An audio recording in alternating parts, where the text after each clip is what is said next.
Hey guys, so today I'm going to take you through how I made this custom farmhouse door. I'm really just winging it on this project, but I wanted to lay it out here, just see how much wood I might need and get my bigger measurements down on paper. This build is made almost entirely of 1x6s, so we'll head over to the miter saw and go ahead and get some links cut. The links don't have to be cut absolutely perfect. You'll always be able to go back at the end of the door and cut the bottom off on a straight line.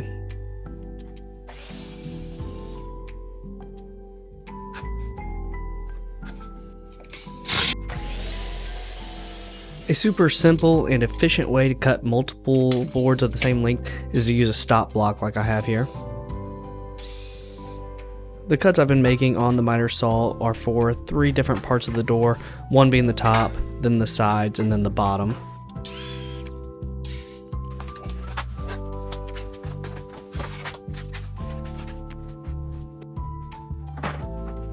Now with those pieces, we'll go ahead and lay out the door flat on our workbench.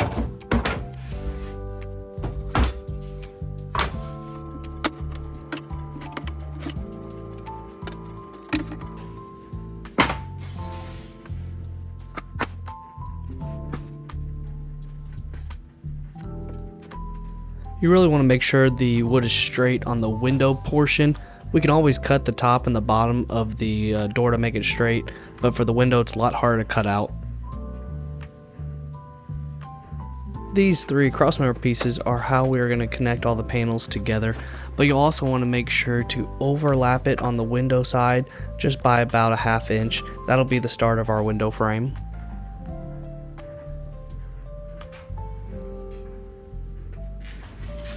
I definitely recommend using wood glue as the main strength to these, but I'll also use brad nails to hold them in place. You can even use regular nails if you want to go for a more rustic look.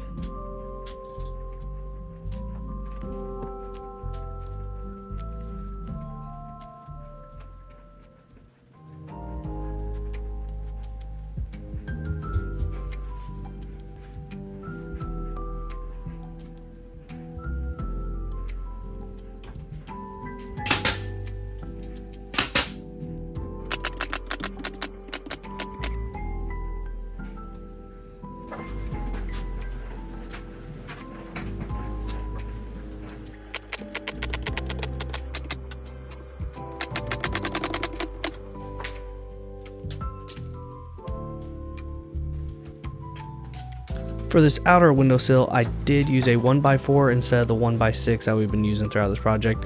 So you can either cut a 1x6 down, you can make a 1x6 fit. I just happen to have some extra 1x4 around the shop and it fit perfectly.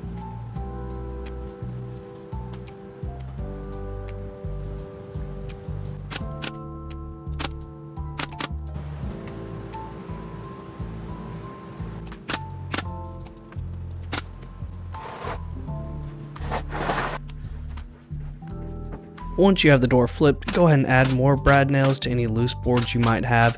These will get covered up by our other cross pieces, so if you have any that have blown through the board like that one there, don't worry about it because we'll be covering it up with the crossmember pieces that go on this side of the door. Cutting the plexiglass window down is far easier than trying to make a bigger opening. I'll get some measurements for these crossmember pieces. I want these ones to go across the whole door. With the same technique as the last side, we'll go ahead and add some glue and brad nails and put these on. Unlike the other side, I do not want these to overhang the window at all. We'll create our own windowsill, so we'll be able to take the window in and out without having to rip these boards off.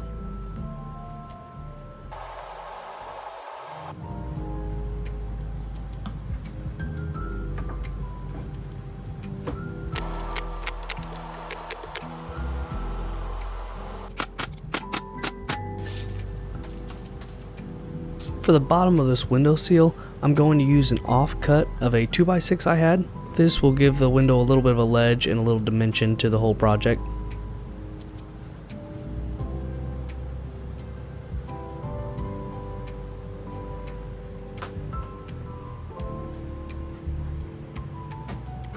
Now that I have that ledge cut to fit, I'm going to use this ripped piece from the 1x6.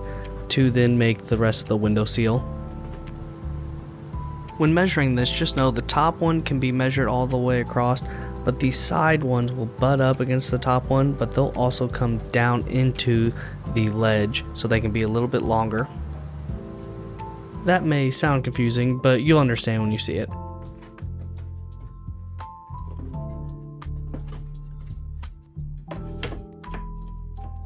Now that those window seals are fitting, we'll go ahead and cut out the notch on the ledge that'll allow those to slide into it. Simply measure out the notch size by using the window seal.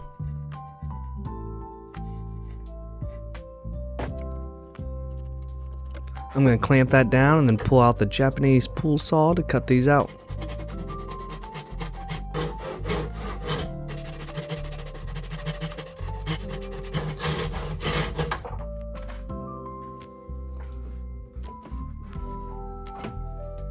Now that the window seal is fitting perfectly, I'm going to go ahead and pull it all out, brad nail them together, and then set it all back in.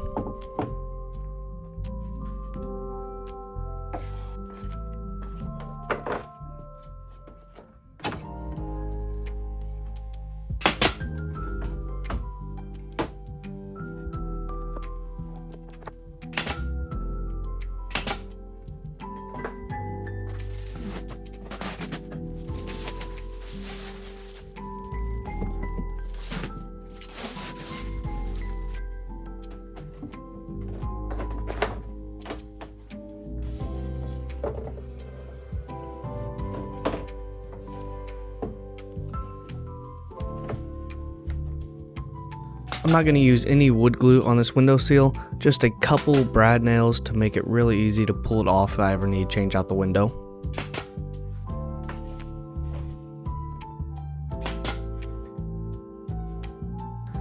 Here for the ledge, I'll use a countersink bit and then 2 screws. That'll also allow me to be able to pull those screws out and easily get the window.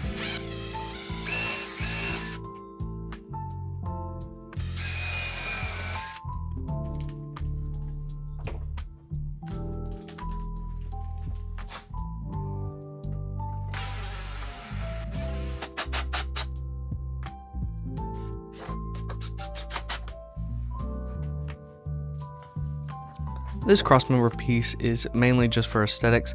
This will really give it the farmhouse style look.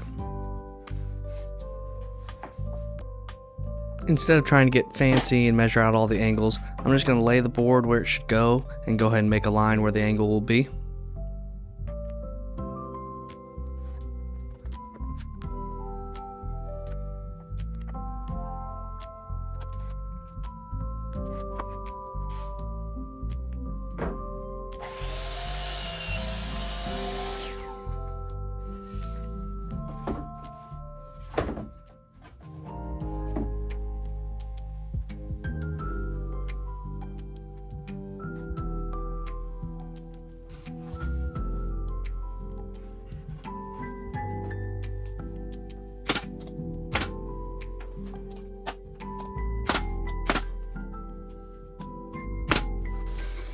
I'm going to rotate the door around for the hinges. Make sure to put your hinges on the right side. I noticed a slight warp on the side board, so I went ahead and clamped it up overnight. Go ahead and let the glue fully dry. For the hinge, don't think about it too hard. Just fold down one side and butt it up, and then you'll have a straight hinge.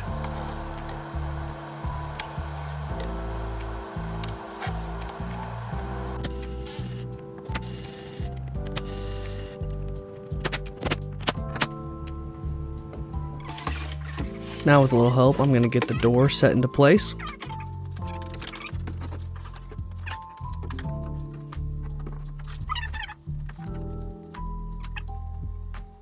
Now that you guys have made it this far, please don't forget to like and subscribe and help this video reach other people. To stick with the farmhouse style, I'm going to use a thumb latch.